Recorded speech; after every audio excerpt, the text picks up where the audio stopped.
Hello दोस्तों, नमस्कार। श्याम रंगीला YouTube channel में आपका स्वागत है। मेरा नाम श्याम चौहान है। आज मैं आपको आचार्य अनिरुद्ध महाराज का जीवनी बताऊंगा। यदि आप इसी तरह की जानकारी चाहते हैं तो हमारा चैनल श्याम रंगीला को सब्सक्राइब करें। तो आइए जानते हैं महाराज के जीवन परिचय। दोस्तों, भारत देश संतों और धर्मात्माओं का देश माना जाता है। भारत देश में कई तरह के संत महात्माओं द्वारा देश और समाज को संस्कार दिए जाते हैं, जो हमारी संस्कृति के बारे में समाज को बताते हैं। ऐसे में देश और समाज को इन महात्माओं के बारे में जानना आवश्यक है। इस वीडियो में भारत के प्रसिद्ध कथावाचक श्री अनिरुद्धाचार्य महाराज जी के जीवन से जुड़ी कुछ जानकारी देता हूँ।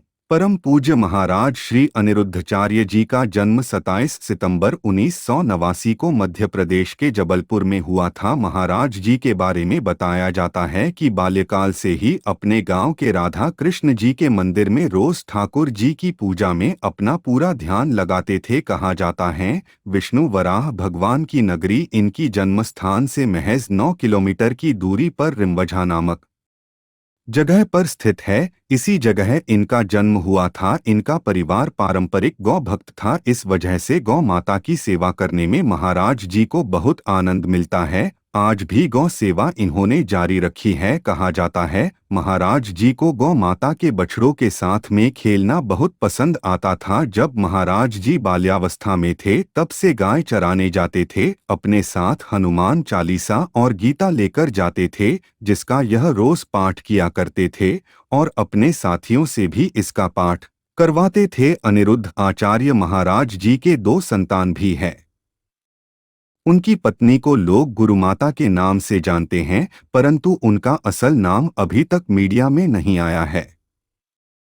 उनकी पत्नी भी उन्हीं की तरह भगवत प्रेमी हैं। उन्हें भजनों से बहुत प्रेम है।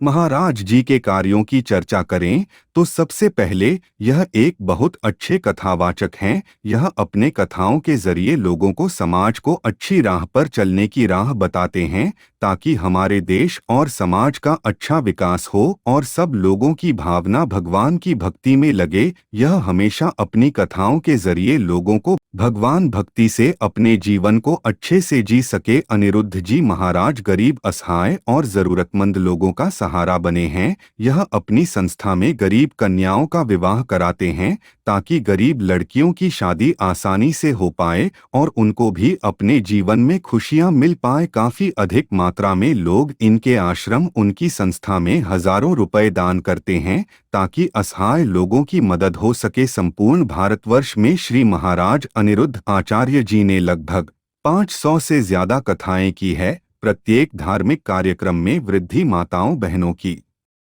सेवा भी इनके द्वारा की जाती है।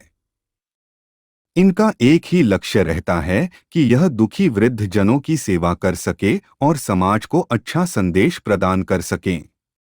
महाराज श्री जी ने 23 जनवरी 2016 को मध्य प्रदेश के इंदौर में श्री गौरी गोपाल सेवा संस्थान समिति के नियम रखी। गौरी गोपाल आश्रम की नींव 16 मई 2019 को स्वयं ही रखी है। लोगों की सेवा प्रतिदिन करने के साथ साथ यह जानवरों और बंदरों की भी सेवा करते हैं। महाराज श्री मैं बहुत ही छोटी उम्र में देश के बहुत बड़े बड़े कथावाचक गुरु को पीछे छोड़ा है। यह बहुत ही सुंदर रूप से अपनी कथा को सुनाते हैं। इनकी कथा शैली बहुत ही सुंदर है। इनकी कथाओं काफी विस्तार भारत में इन दिनों देखने को मिल रहा है। स्वामी महाराज श्री की एक खास बात यह है कि भागवत कथा के साथ साथ मोटिवेशनल बातें भी बताते। महाराज श्री अनिरुद्ध आचार्य जी की स्कूली शिक्षा दीक्षा कब की है? आर्थिक स्थिति सही नहीं होने की वजह से इनकी स्कूली शिक्षा नहीं हो पाई।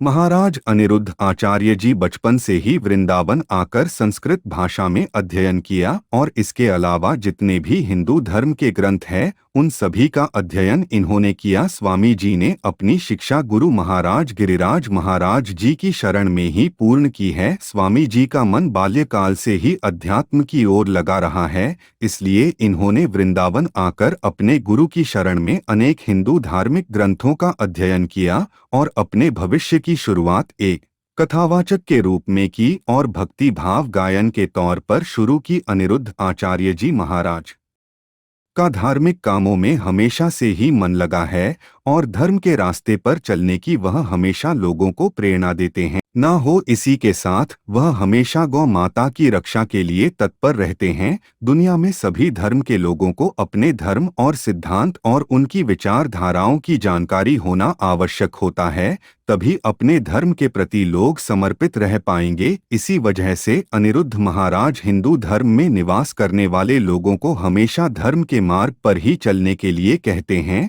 वे हिंदू धर्म का जो भी इतिहास और धार्मिक मान्यताएं हैं उनकी जानकारी लोगों तक पहुंचाते हैं। दोस्तों, यदि आपकी आस्था धर्म में है तो चैनल सब्सक्राइब करें। प्रतिदिन भगवान के वीडियो देखने के लिए ये छोटी सी जानकारी आपको कैसी लगी हमें कमेंट में जरूर लिखें। मिलता हूँ अगले एपिसोड में। जय श्री राम, जय श्री श्याम।